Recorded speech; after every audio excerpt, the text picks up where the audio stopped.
Thank you. This cutie patootie here is my grandson, Jarvis.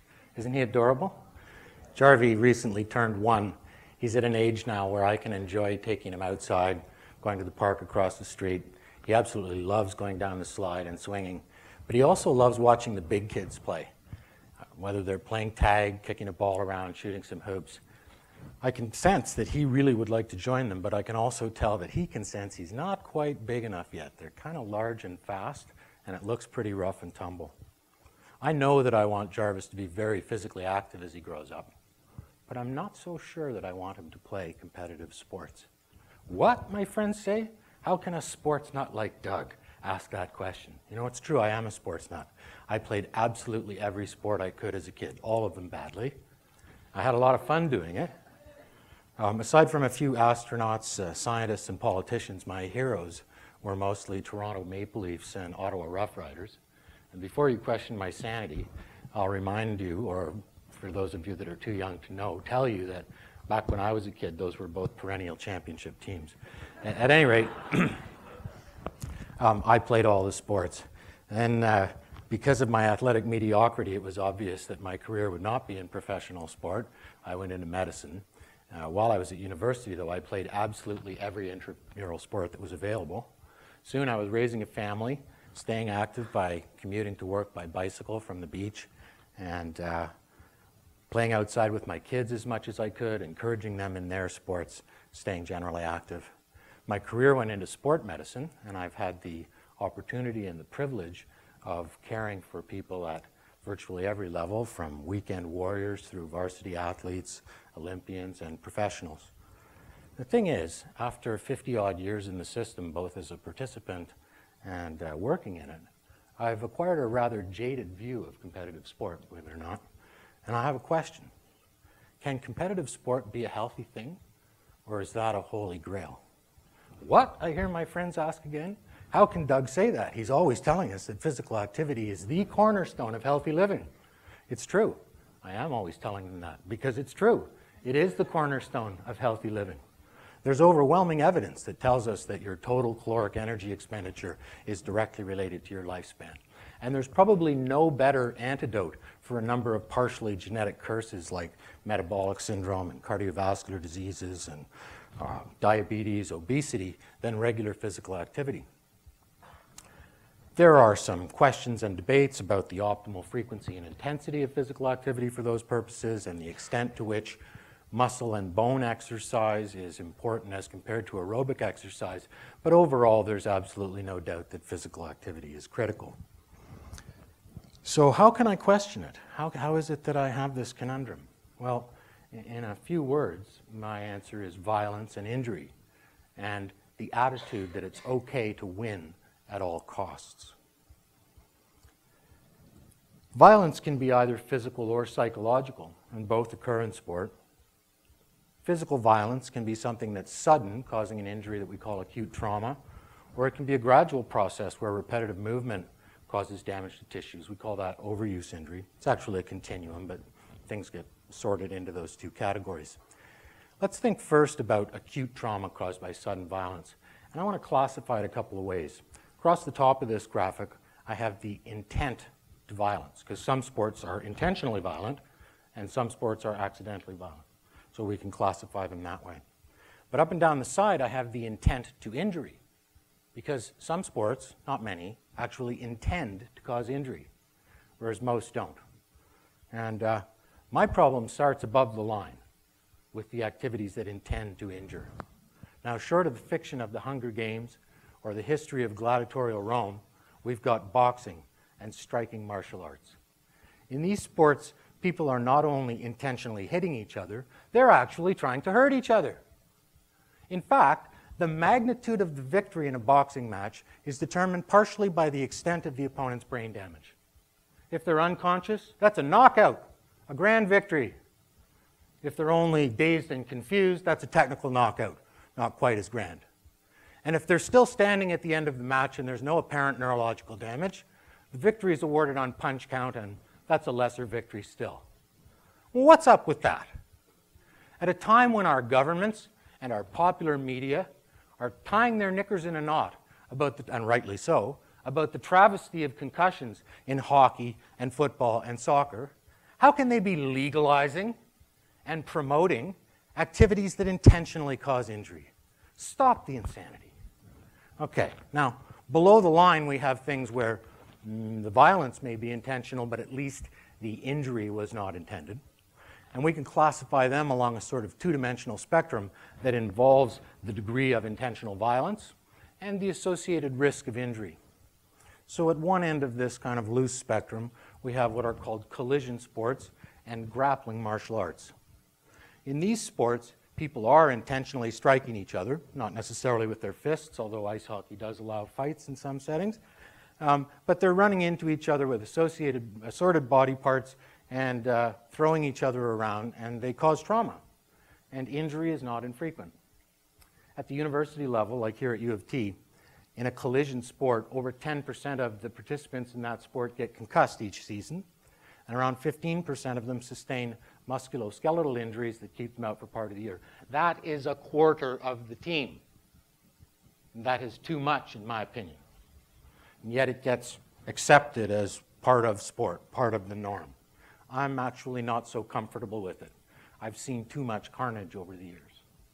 Next on the list, there are the so-called non-contact sports, which are not non-contact at all. That's a misnomer. It's true that the magnitude of the violence that's intended may be slightly less than it is in the collision sports, but they certainly do run into each other. They grab and they push and they shove and occasionally collide, and it's intentional.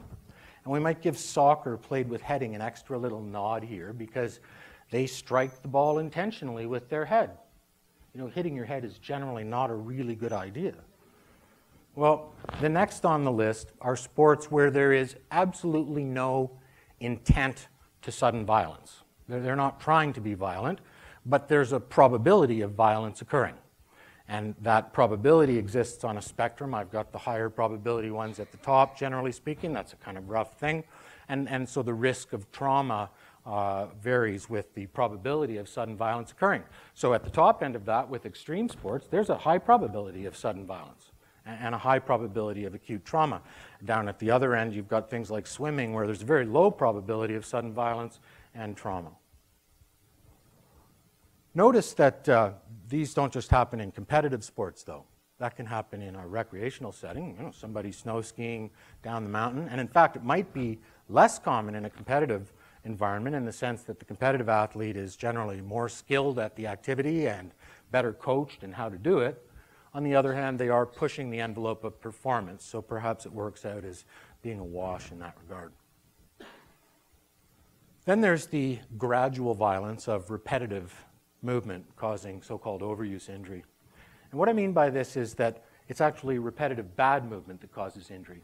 Because if I move well, if my body's aligned well, and whether I'm walking, running, or jumping, I move with good alignment and correct technique, my body can do that many, many, many times without breaking down. But if I move badly, if I go running like this with my knees out of alignment, then the forces are maldistributed on my joints and the associated tissues that move them, and they start to break down with a fewer number of repetitions. Unfortunately, it's usually the tissues that don't heal well that sustain that damage, like cartilage and tendon or their attachment to bones. And so the damage involved is often permanent. You might think that's no big deal, but that's not the case. You know that musculoskeletal conditions, such as those caused by overuse, are the single largest cause of occupational disability in our society, and lost productivity associated with it. And in sports, they're way too common. I do intake physicals on athletes joining the national team systems that I take care of in basketball and beach volleyball. Generally, when the athletes are coming into the national system, they're somewhere 16, 17, 18 years old, and they're coming in the junior stage. Almost every single one of them already has one or more permanent issues associated with repetitive microviolence. If we look at the spectrum of sports again, but this time looking at the risks of repetitive microviolence and the risks of associated overuse injury, we see a reordering of the sports from the previous graphic. Now, some of the sports that were very unlikely to have sudden violence and acute trauma are actually very likely to cause overuse injury, and vice versa. So that gives us reason to pause and think about it. And, we can't paint all sports as bad, and some have one problem and some have the other. This stuff is also much too accepted.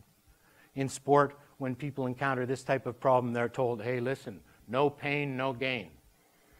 The athletes are told that they're actually supposed to repeat a movement until it hurts? That's crazy.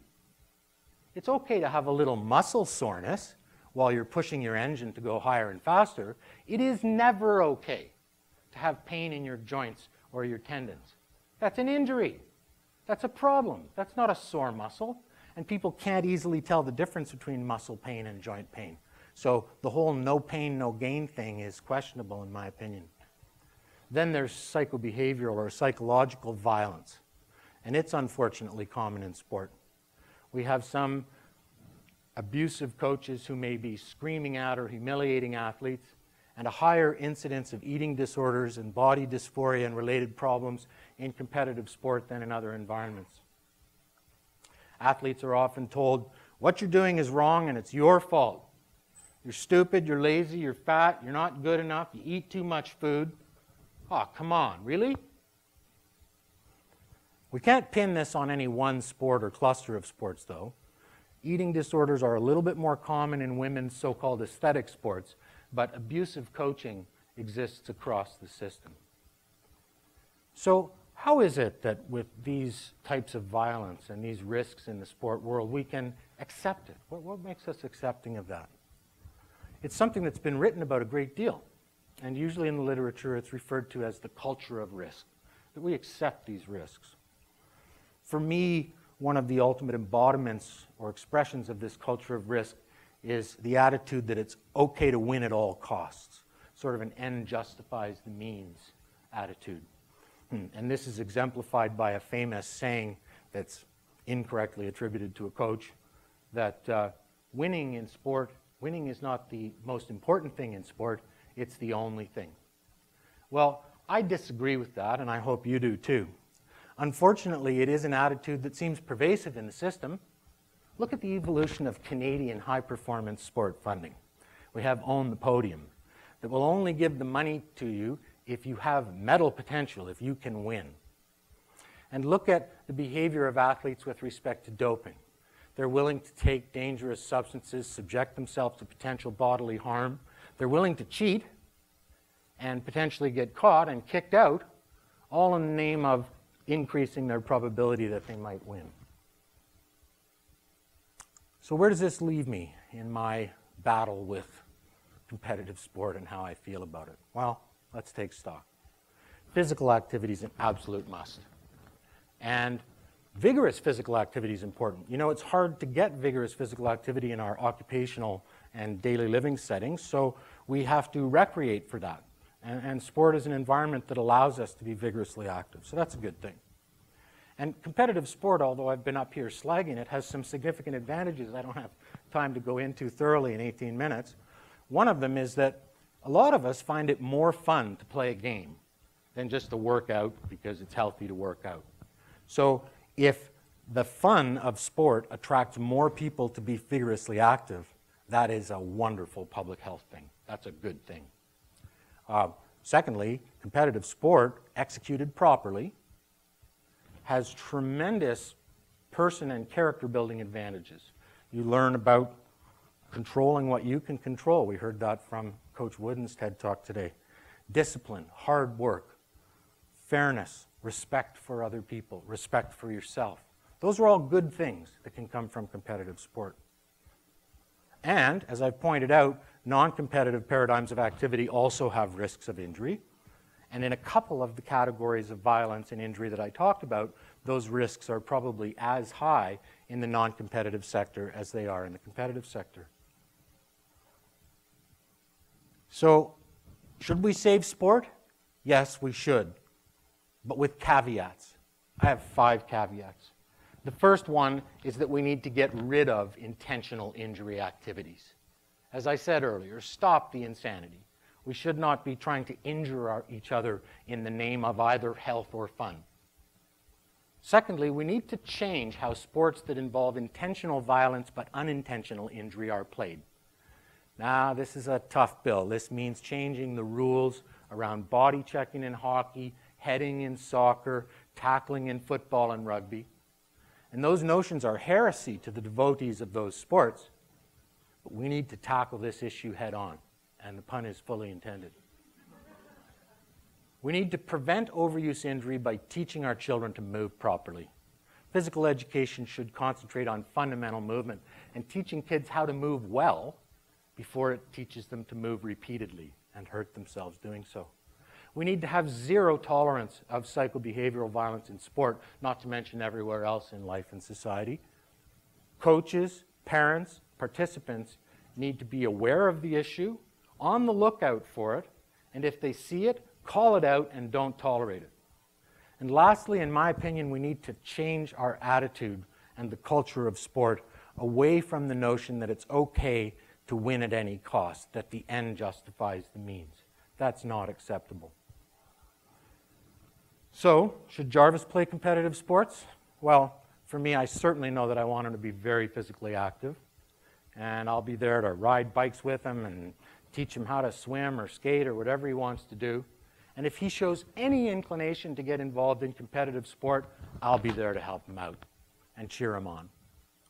But I, and I'm sure his parents too, will be careful to teach him about smart risks, respect for himself, respect for others, and I'm sure all of us will be careful to check out any program he wants to get involved in to make sure that the content of the program and the people who are delivering it are good and well executed and free of excessive risk or violence. For me, it really is not about winning and losing.